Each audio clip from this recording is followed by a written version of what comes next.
If you're new here, welcome to our channel. Don't forget to subscribe and hit the like button.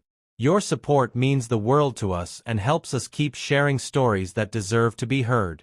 My wife Isla and I moved in with her mother, my mother-in-law, in her 3-bedroom apartment in the center of town. It is worth noting that we had previously lived in a 1-bedroom apartment on the outskirts of the city.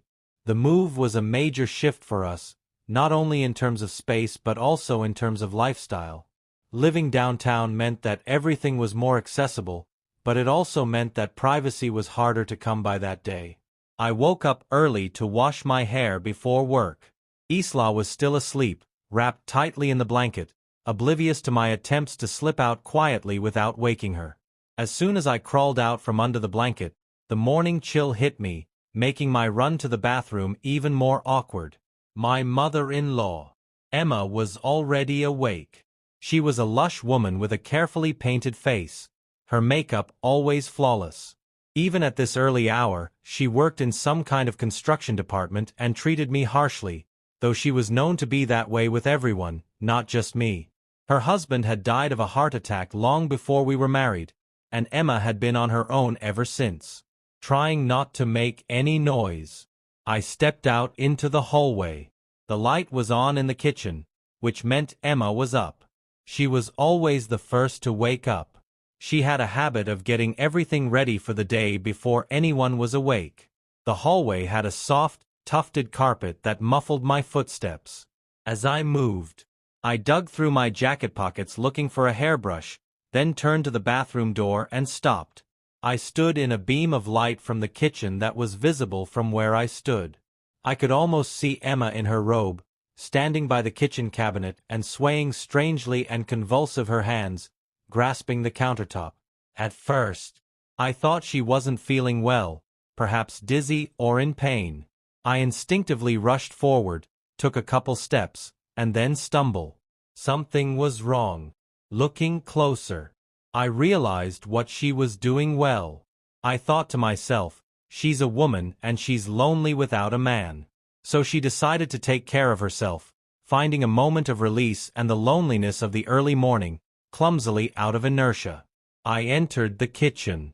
Emma looked around quickly, a look of surprise and guilt on her face. She froze, meeting my eyes, and then lowered her gaze guiltily. "Michael, you're up already," she said in a shaky voice barely containing her rapid breathing. "Do you need to make coffee?" "No, that's okay, Mom, I'll be fine," I reply, trying to sound casual, and briskly made my way toward her, or rather toward the coffee can she was standing beside. The convenient approach to the coffee can was blocked by the imposing figure of my mother-in-law, who filled the small space of the kitchen with her presence. I leaned against her from behind to reach the coffee, feeling the warmth of her body through her robe. And then I realized I'd gone too far. I squinted my eyes, not knowing what would happen next, and my heart raced. And then something unexpected happened. Emma turned and wrapped her arms around me, pulling me tight against her. We were on the floor, tangled together, and my mother-in-law stared at me like a hungry animal, then pulled me to her. I gave in our desires, overwhelming us both right there on the cold kitchen floor. We did it for the first time, and the intensity of the moment drowned out all thoughts of consequences or regret. Afterward, we sat at the kitchen table and sipped our coffee in silence. The warmth of the mug in my hands was soothing, but my thoughts were racing. The alarm clock rang in the bedroom, the sound echoing through the apartment, and then the creak of the bed. As Isla got up, Emma stroked my leg under the table, her fingers light and teasing, and she smiled at me like a young girl with a secret. I realized that this was just the beginning. My mother-in-law, Emma, and I still had exciting, forbidden adventures ahead of us. I hoped my wife, Isla, would never find out, feeling guilt and elation. The rest of the day passed like a blur. Isla met us sleepily, unaware of what had happened only minutes before. Emma acted as if nothing had happened, her demeanor calm and poised, but there was a new spark in her eyes every time she looked at me. As I got ready for work, I couldn't get rid of the sensation of Emma's touch, the memory of her lips on mine. It was dangerous, exciting, and utterly incomprehensible.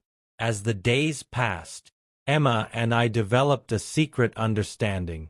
There were fleeting touches when Isla wasn't looking, furtive glances across the room in moments when we were alone together, and the tension between us was palpable.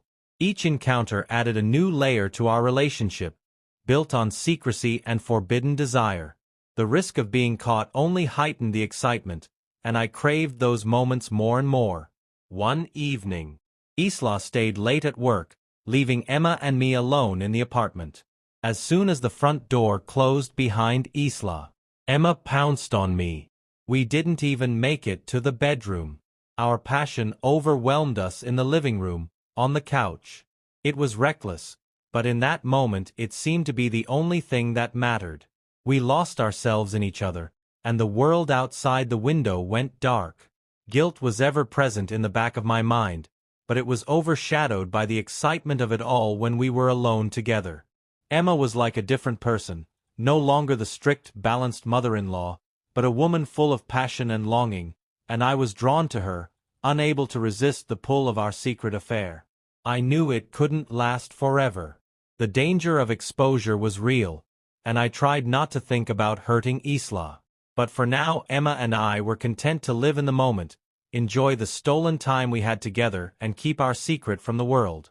Don't forget to like the video, share your thoughts or story in the comments, and subscribe to our latest stories before I start.